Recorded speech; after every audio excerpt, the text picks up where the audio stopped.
Hey guys, warm welcomes to all. இன்னைக்கு நம்ம சேனல்ல என்ன ரெசிபி பார்க்க போறோம்னா ஒரு ஸ்வீட் ரெசிபி. அதுவும் ரொம்ப ஃபேமஸானது. ஸ்ரீலங்கால ரொம்ப ஃபேமஸான ஒரு ஸ்வீட் ரெசிபி. ஸ்ரீலங்கன் தொதல் தான். ஸோ அதுக்கு தேவையான இன்க்ரீடியன்ட்ஸ் என்னென்னு பார்த்தீங்கன்னா coconut, jaggery, sugar, rice flower, அப்புறம் நம்ம டேஸ்ட்டுக்கு ஏற்ற மாதிரி நம்ம இஷ்டம் போல் நம்ம நட்ஸ் ஏதாவது யூஸ் பண்ணிக்கலாம். ஸோ மெஷர்ஸ் பார்த்தீங்கன்னா நாங்கள் இன்றைக்கி ஒரு தேங்காய் எடுத்திருக்கோம். அந்த ஒரு தேங்காய்க்கு 1/4 கிலோ சர்க்கரை, 50 கிராம் ஒயிட் சுகரு, அப்புறம் 100 கிராம் அரிசி மாவு. வறுத்ததும் எடுத்துக்கலாம், இல்லை நார்மல் அரிசி மாவும் எடுத்துக்கலாம். நாங்கள் இன்றைக்கி முந்திரியும் ஏலக்காவும் மட்டும் போட்டிருக்கோம். ஏலக்காய் வந்து பார்த்தீங்கன்னா அதை தட்டி போட்டுருணும். ஸோ இப்போ நம்ம செய்ய ஸ்டார்ட் பண்ணிடலாம். ஃபர்ஸ்ட் ஸ்டெப் என்னன்னு பார்த்தீங்கன்னா இந்த தேங்காய் பால் வந்துட்டு நம்ம நல்லா புழிஞ்சு எடுத்துடணும். ஸோ நாங்கள் இன்றைக்கி ஒரு தேங்காய் எடுத்திருக்கோம். அந்த ஒரு தேங்காவை நல்லா துருவி வச்சுருக்கோம். இதை ஃபஸ்ட்டு இப்போ நம்ம மிக்சியில் போட்டு நல்லா பால் எடுத்துடணும். முடிஞ்ச அளவுக்கு நம்ம தண்ணியே ஊற்றாமல் அதுலேருந்து பாலை எக்ஸ்ட்ராக்ட் பண்ணணும். ஒரு வாட்டி பண்ணக்கூடாது, ஒரு 2-3 வாட்டி நம்ம அதில் அதே போட்டு பிழிஞ்சு எடுத்ததுலேயே திரும்ப திரும்ப நம்ம போட்டு அரைச்சி பால் எடுக்கணும். ஒரு 2 இல்லை 3 வாட்டி நம்ம பால் எடுத்து வச்சுக்கலாம். வாங்க ஃபஸ்ட்டு பால் எடுத்துடலாம் தேங்காயிலேருந்து. ஓகே கைஸ், இப்போ 1க்கு 3 வாட்டி நல்லா தேங்காவை அடித்து பால் பிழிஞ்சு வச்சாச்சு. இப்போ அடுத்து அது ஒரு சட்டியில் மாற்றிக்கலாம். நாங்கள் இரும்பு சட்டி எடுத்திருக்கோம். நீங்கள் யூஸ்வலாக யூஸ் பண்ணுற பேன் கூட யூஸ் பண்ணிக்கலாம், ஒன்றும் ப்ராப்ளம் இல்லை, எதில் வேணாலும் செய்யலாம். அடுத்து சர்க்கரை போட்டுக்கலாம். நாங்கள் கட்டி வெல்லம் சேர்க்காதனால இப்படி பவுடராகவே வச்சுருக்கோம். இதில் லைட்டாக நம்ம இப்போ தண்ணி கலந்து நல்லா மிக்ஸ் பண்ணிவிட்டு வாட்டர் கன்சிஸ்டன்சியில் இதில் சேர்த்துக்கிட்டா இன்னும் பெட்டராகவே இருக்கும். அதனால் இல்லை நீங்கள் டைரெக்டாக போடுறதுனா கூட போட்டுக்கலாம்.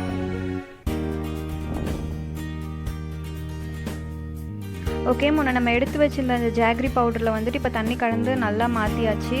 அது வந்து நம்ம ஜாகரி கட்டியாக இருந்தால் நம்ம சுடு தண்ணியில் போட்டுக்கலாம். நாங்கள் ஆல்ரெடி பவுடர்டு ஜாகரி வாங்குறதுனால இந்த மாதிரி தண்ணி கலந்துட்டோம். நம்ம டைரெக்டாக அப்படியே போட்டோம்னா சில டைம் அதில் டஸ்ட்டெல்லாம் இருக்கும். ஸோ இந்த மாதிரி நம்ம கலந்துட்டு ஃபில்டரில் வச்சு போட்டோன்னா நமக்கு அந்த டஸ்ட்டெல்லாம் இருக்காது. அதனால தான் இப்போ இதையும் நம்ம ஃபில்டர் பண்ணி இந்த கோகோனட் மில்கில் போட்டுக்கலாம்.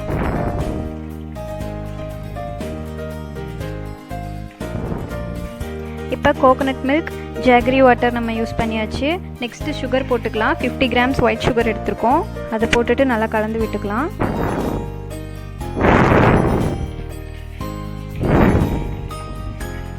$50 கிராம்ஸ் ஒயிட் சுகர் கரெக்டாக இருக்கும். அடுத்து ரைஸ் ஃப்ளார் 100 கிராம்ஸ் எடுத்துருக்கோம், அது போட்டுக்கலாம்.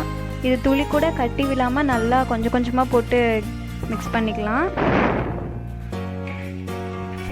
ஓகே ஃப்ரெண்ட்ஸ், இப்போ சுத்தமாக கட்டியே இல்லாமல் கலக்கிட்டோம். இப்போ இதை எடுத்து ஸ்டவ் ஆன் பண்ணி வச்சிடலாம். ஸ்டவ் ஆன் பண்ணுறதுக்கு முன்னாடியே நம்ம இது எல்லாத்தையுமே நல்லா மிக்ஸ் பண்ணி வைக்கணும். ஏன்னா ஆன் பண்ணதுக்கப்புறம் நம்ம எதுவும் பண்ணக்கூடாது. ஸோ இப்போ நம்ம ஸ்டவ் ஆன் பண்ணிட்டோம். இது வந்து ஆக்சுவலாக நம்ம விடாமல் வந்துட்டு ஸ்டிர் பண்ணிகிட்டே இருக்கணும், இல்லாட்டினா கட்டி விழுந்துடும். இது ஆல்மோஸ்ட் 1 hour எடுக்கும் ஒரு தேங்காய்க்கே. பார்க்கலாம் எவ்வளோ நேரம் ஆகுதுன்னு. கொஞ்சம் கூட நம்ம கேப்பே விடாமல் இது கிண்டிகிட்டே இருக்கணும். அப்போ தான் நமக்கு அந்த ஹல்வா செய்கிற பதம் வரும். அது வரைக்கும் நம்ம இது பண்ணிகிட்டே இருக்கோம். சில நேரத்தில் எண்ணெயெலாம் கூட வரும், அது நம்ம எடுக்கிற தேங்காயை பொறுத்து. சிலர் எண்ணெய்க்காய் மாதிரி இருக்கிறத எடுத்துட்டாங்கன்னா அதுலேருந்து கொஞ்சம் நேரம் ஆனதுக்கப்புறம் எண்ணெய் திரிஞ்சு வரும். அப்போ அந்த எண்ணெயெல்லாம் நம்ம எடுத்துடலாம். எப்போவுமே வந்துட்டு நம்ம இந்த தொதல் செய்கிறப்ப கொஞ்சம் பெரிய கரண்டியாக எடுத்துக்கிட்டா தான் பெட்டர். ஏன்னா சூடு ஏற ஏற மேலே தெறிக்க ஆரம்பிச்சிடும். அதனால் கொஞ்சம் நீளமான கரண்டி வச்சுக்கணும். ஸ்ரீலங்காலெல்லாம் பார்த்தீங்கன்னா இந்த மாதிரி தொதல் வந்து ஏதாவது ஒரு ஃபெஸ்டிவல் அக்கேஷன்ஸ் இந்த மாதிரி டைம்லலாம் எப்போவுமே யூஸ்வலாக அவங்க செய்கிறது தானே. அப்போல்லாம் வந்து ஒரு 2-3 பேர் இருப்பாங்களா அந்த தொதல் கிண்டுறதுக்குன்னு. அந்த அளவுக்கு கையெல்லாம் வலிக்க ஆரம்பிச்சிருமா. ஸோ நம்ம இன்றைக்கி வீட்டில் சிம்பிளாக ஒரே ஒரு தேங்காவை வச்சு தான் செய்கிறோம். ஸோ அந்த அளவுக்கு நமக்கு தேவைப்படாது.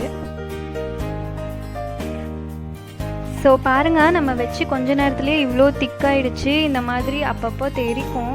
ஸோ நம்ம பெரியமான கரண்டி தான் யூஸ் பண்ணணும். மோஸ்ட்டாக வந்துட்டு சிம் டு மீடியம்லேயே வச்சுக்கோங்க இந்த ரெசிபி ஃபுல்லுக்கும். ஏன்னா நம்ம ஹை ஃப்ளேமில் வச்சோம்னா சில நேரத்தில் அடி பிடிச்சிரும். ஸோ நம்ம சிம் டு மீடியம்லேயே வச்சுக்கலாம். இது இன்னும் ஹீட் ஏற ஏற நல்லா ஷைனிங்காக கலர் சூப்பராக வரும்.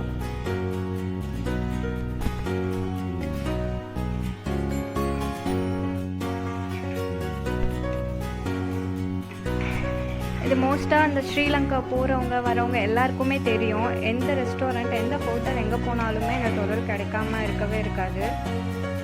நம்ம ஊர்லலாம் எப்படி நம்ம ஏதாவது ஒரு ஃபங்க்ஷன்னா உடனே முறுக்கு, லட்டு அந்த மாதிரி செய்கிறோமோ அங்கே இந்த தொதல் தான் செய்வாங்க. ஸோ பாருங்கள், இன்னுமே நல்லா நமக்கு திக்காயிடுச்சு. இந்த கன்சிஸ்டன்சியில் நம்ம விடாமல் நல்லா கிண்டிகிட்டே இருக்கணும். எந்த அளவுக்கு நல்லா டைட் ஆகட்டும் அந்த அளவுக்கு நமக்கு சீக்கிரம் ரெடி ஆகிடும். ஸோ இந்த ஸ்டேஜில் நல்லா கட்டி விழ ஆரம்பிக்குது பாருங்கள். இந்த மாதிரி இல்லாமல் நல்லா நம்ம கிண்டிகிட்டே இருக்கணும். இப்போ பாருங்கள், நம்ம தொதலோட கலர் அப்படியே நல்லா நமக்கு சேஞ்ச் தெரியும். ஃபஸ்ட்டு ஸ்டார்டிங்கில் இருந்ததுக்கும் இப்போ டைம் எடுக்க எடுக்க அதோட கலர் சேஞ்ச் தெரியும். அப்போ கன்சிஸ்டன்சி பாருங்கள் எந்த அளவுக்கு திக்காயிட்டே இருக்குன்னு. நமக்கு இன்னமுமே நல்லா இருகலாக வரணும். இப்போ நீங்கள் உங்கள் வீட்டில் தொதல் செய்கிறீங்க அப்படின்னா ஒரு 2 பேர் இருந்தீங்கன்னா பெட்டராக இருக்கும். பிகாஸ் ஒருத்தராக நம்ம செஞ்சோன்னா கையெல்லாம் வலிக்க ஆரம்பிச்சிடும். இப்போ ஆல்மோஸ்ட் ஒரு 25 மினிட்ஸ் ஆயிடுச்சு. இப்போ நமக்கு நல்லாவே கோகோனட்டோட ஸ்மெல்லெல்லாம் நல்லாவே வருது. எவ்வளோ திக்காக இருக்குன்னு பாருங்கள். இன்னமுமே நல்லா திக்காகணும். ஓகே கைஸ், இப்போ ஓரளவுக்கு நம்மளோட தொதல் கொஞ்சம் ரெடியாக இருக்குது. பட் இன்னமுமே நல்லா திக்கன் ஆகணும். நம்ம இந்த மாதிரி எடுக்கிறப்ப நம்ம சட்டியில் ஒட்டாமல் வரணும். அதுதான் பர்ஃபெக்ட் கன்சிஸ்டன்சி. இந்த மாதிரி ஸ்டேஜில் சில பேருக்கு எண்ணெய் திரிஞ்சு வரும். ஸோ அந்த மாதிரி எண்ணெய் வந்துச்சுன்னா நீங்கள் அது ஒரு ஸ்பூன் வச்சோ இல்லை கரண்டி வச்சோ அந்த எண்ணெயை தனியாக எடுத்துக்கலாம். நாங்கள் இன்றைக்கி இளந்தெங்காயாக எடுத்தனால எங்களுக்கு எண்ணெய் பெருசாக திரிஞ்சு வரல. நம்ம எடுக்கிற தேங்காவை பொறுத்தது தான் எண்ணெய் வரதும் வராததும். ஸோ கைஸ், இதுதான் நம்மளோட கன்சிஸ்டன்சி. இந்த பதத்துக்கு வரணும். மோஸ்ட்டாக சட்டியில் ஒட்டாத அளவுக்கு நம்ம பார்த்துக்கணும். சிம் டு மீடியம்லேயே வச்சுருந்தா தான் நம்மளால் இந்த தொதலை நல்லா செய்ய முடியும். ஹை ஃப்ளேமில் வச்சிடாதீங்க, சீக்கிரம் அடி பிடிச்சிரும். நம்ம பவுடர் பண்ணியிருக்க எலாச்சியும் இந்த கேஷ்யூ நட்ஸும் போட்டுடலாம். உங்களுக்கு வேறு இந்த பாதாம்லாம் பிடிக்குன்னா நீங்கள் அந்த நட்ஸ்லாம் கூட ஆட் பண்ணிக்கலாம். இப்போ இதை போட்டுட்டு கிளறிக்கலாம். கன்சிஸ்டன்சி நம்மளோட தொதலுக்கு. ஸோ இந்த ஸ்டேஜில் நம்ம ஸ்டவ் ஆஃப் பண்ணிடலாம். ஸோ கைஸ், நம்ம ஃபைனலாக ஸ்டவ் ஆஃப் பண்ணதுக்கப்புறம் நம்ம தொதல் எடுத்து இந்த மாதிரி ஒரு பிளேட்டில் மாற்றிக்கலாம். இல்லை உங்களுக்கு வேறு ஏதாச்சும் பர்ஃபெக்டாக இதுக்கு செட் ஆகுற மாதிரி பிளேட்டோ இல்லை பவுலோ இருந்துச்சுன்னா நீங்கள் அதில் கூட போட்டுட்டு இந்த மாதிரி நல்லா அமுக்கி விடணும். ஃபஸ்ட்டு இது கொஞ்சம் ஹீட் இருக்கப்பே பண்ணிக்கணும். உங்களுக்கு கை ரொம்ப சுட்டுச்சு அப்படின்னா நீங்கள் வாழை இலையோ இல்லை க்ளவுஸோ போட்டுட்டு கூட இதை பண்ணலாம். எனக்கு பெரிய அளவுக்கு இதில் சூட் தெரியல. இதை நம்ம ஃபுல்லும் அப்படியே நைட் ஃபுல்லும் ரெஸ்ட்டில் விட்டுடணும். நாளைக்கு மார்னிங் தான் நமக்கு தொதல் ரெடி ஆகும்.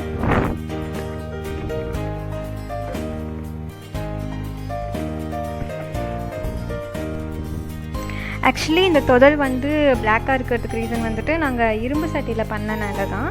நீங்கள் நார்மலாக யூஸ் பண்ணுற பாத்திரத்தில் செஞ்சிங்கன்னா இந்த அளவுக்கு கலர் சேஞ்ச் ஆகாது. பட் டேஸ்ட் நமக்கு எப்படி பார்த்தாலும் சேம் டேஸ்ட்டு தான் கிடைக்கும். நாங்கள் சொன்ன மெஷர்ஸில் நீங்கள் கரெக்டாக செஞ்சிங்கன்னா தொதல் வந்து சொதப்பாது, பர்ஃபெக்டாக தான் வரும். ஈவன் பிகினர்ஸ்க்கு கூட. ஸோ ஃப்ரெண்ட்ஸ், இப்படி இந்த மாதிரி நம்ம செட் பண்ணி வச்சுக்கலாம். இது கொஞ்சம் ஹீட்டில் இருக்கப்பே நம்ம வச்சிட்டோன்னா நல்லா செட் ஆகிக்கும். கொஞ்சம் ஆறிடுச்சுன்னா இது செய்யறதுக்கு நமக்கு கொஞ்சம் கஷ்டமாக இருக்கும். அவ்வளோதான், பார்த்துக்கோங்க. இப்போ இதை நம்ம இப்படியே விட்டுருவோம். இதை மூடி வச்சிடலாம். மார்னிங் பார்க்கலாம் இது எப்படி இருக்குன்னு. ஓகே ஃப்ரெண்ட்ஸ், இப்போ மார்னிங் ஆயிடுச்சு. நம்ம செட் பண்ணி வச்சுருக்க தொதல் எப்படி வந்திருக்குன்னு பார்ப்போம்.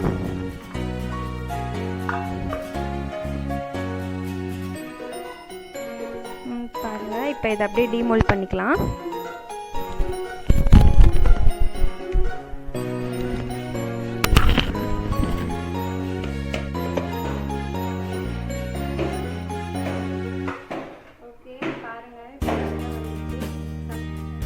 ஓகே பாருங்கள் ஃப்ரெண்ட்ஸ், இப்படி அழகாக வந்துருச்சு. இன்கேஸ் உங்களுக்கு இந்த மாதிரி வரல, சம்டைம்ஸ் இந்த மாதிரி ப்ராப்ளம் ஆகும். எங்களுக்கு ஃபர்ஸ்ட் டைம் செஞ்சப்போ இப்படி தான் ஆச்சு. அந்த மாதிரி இருந்துச்சுன்னா நீங்கள் அந்த சைட்லலாம் நீங்கள் நைஃப் வச்சு எடுத்து விட்டுட்டு கமுத்துறீங்கன்னா அழகாக வந்துடும். இப்போ இதை நமக்கு வேணுன்ற ஷேப்பில் கட் பண்ணிக்கலாம். உங்களுக்கு என்ன ஷேப்பில் வேணுமோ அப்படி கட் பண்ணிக்கோங்க. நாங்கள் இன்றைக்கி நார்மலாக சும்மா ஒரு க்யூப் மாதிரியோ ஸ்கொயர் மாதிரியோ தான் கட் பண்ண போகிறோம். வாங்க கட் பண்ணலாம்.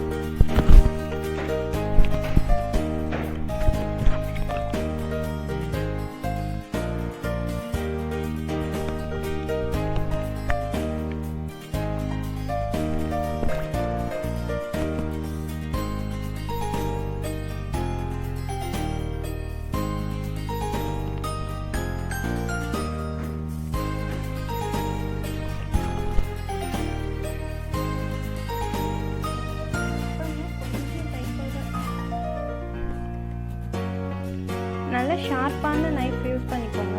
அப்போ தான் நமக்கு ஈஸியாக கட் பண்ண வரும்.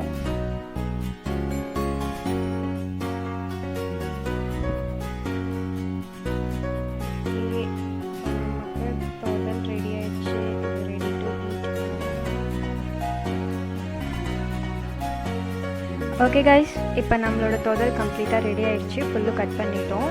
நல்லாவே சூப்பராக வந்திருக்கு. டேஸ்ட்டும் ரொம்பவே நல்லா இருக்குது. பாருங்கள் எவ்வளோ சாஃப்டாக இருக்குன்னு. நீங்களும் இதை கண்டிப்பாக வீட்டில் செஞ்சு பாருங்கள். செஞ்சு பார்த்துட்டு எப்படி இருக்குன்னு சொல்லுங்கள். உங்களுக்கு இந்த வீடியோ பிடிச்சிருந்தா லைக் பண்ணுங்கள், கமெண்ட் பண்ணுங்கள், ஷேர் பண்ணுங்கள். மறக்காமல் சப்ஸ்கிரைப் பண்ணிடுங்க. பெல் ஐக்கானையும் கிளிக் பண்ணிவிடுங்க. தேங்க்யூ.